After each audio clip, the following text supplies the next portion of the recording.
স্ক্রিনের এক অংশে একটা ভিডিও দেখাচ্ছি ভাই, যে দৌড়টা দিছে আপনি দেখছেন, মানে আওয়াজটা কি শুনতে পাচ্ছেন?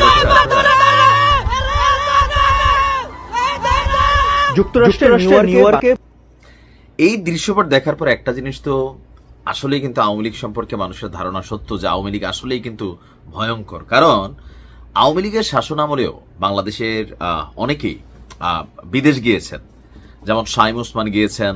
শাইম ওসমানের সাথে হেনস্থার চেষ্টার পরে যারা করতেছিল তাদের বাড়ি ঘর সহ ছাত্রলীগ যুবলীগ গিয়া কিন্তু ককটেল মকটেল মাইরা ফাড়াই দিছিল, একটা মেসেজ ক্রিয়েট করছিল যে বিদেশে বৈশা এগুলা করতে গেলে দেশে কিন্তু তোমাদের খবর আছে। সেদিক থেকে আওয়ামী লীগ গতকালকে যে ঘটনা ঘটিয়েছে নিউ ইয়র্কে, আমাদের সরকারের মাস্টার মাইন্ড হিসাবে খ্যাত যিনি উপদেষ্টা আছেন মাহফুজ, ওনার সাথে এই ঘটনাটাতে আসলে কি বার্তা দিচ্ছে।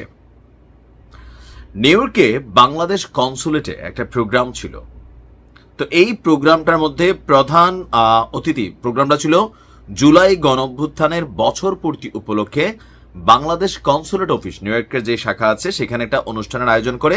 আর এতে আমাদের প্রধান অতিথি ছিল এই কি বলে যে উপদেষ্টা মাহফুজ।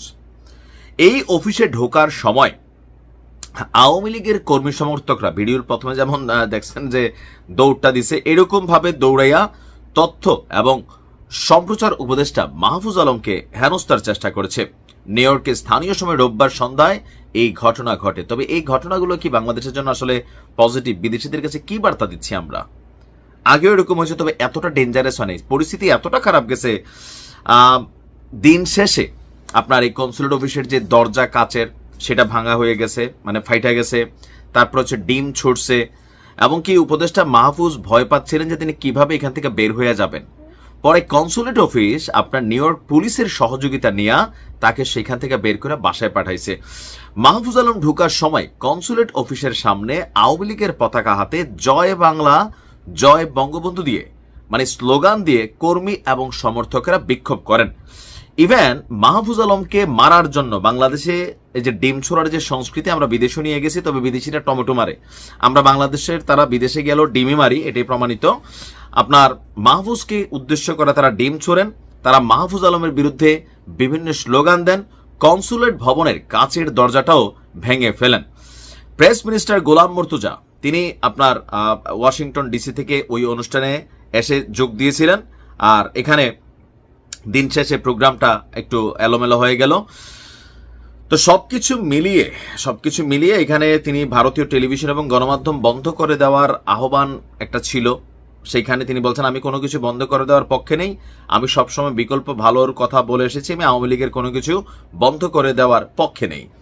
তবে এইটা একটা বার্তা দিচ্ছে যে আওয়ামী লীগ আসলেই ঘাটতারা, দেশে হোক বিদেশে হোক, ওই যে বলে না যে ভয়ঙ্কর রূপে ফিরবে আওয়ামী লীগ, এটার কিন্তু একটা অ্যাকশন এখানে দেখা যাচ্ছে। তবে অলরেডি এটা নিয়ে আমরা যতটুকু জানি নিউ ইয়র্ক পুলিশের মাধ্যমে যারা এই ঘটনাগুলো ঘটাইছেন আপনাদের বিরুদ্ধে আইনি ব্যবস্থা নেওয়ার জন্য ঘোষণা আসছে। এটা করছে মুশফিক ফজল আনসারী।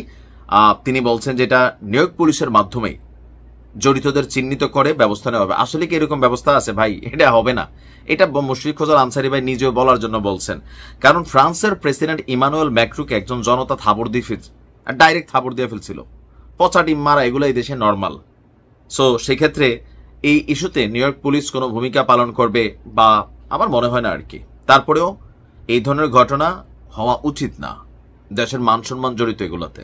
যে দেখো বাঙালিরা সরকারে যেই থাকে এদের দেশের মানুষ কোনো সরকারের মানুষ শান্তি দেয় না। আওয়ামী লীগ যখন ছিল তখন একরকম হয়েছে, শেখ হাসিনা দেখলে ভুয়া স্লোগান নানান আয়োজন বিএনপি জামাতে তারা করতেন, এখন আবার ইউনূসের বিরুদ্ধে হচ্ছে, উপদেষ্টা মাহফুজের বিরুদ্ধে হচ্ছে, আসিফের বিরুদ্ধে হচ্ছে। এগুলো আসলে বন্ধ হবে কবে? কবে আমরা আসলে সভ্য হব? ভালো থাকুন।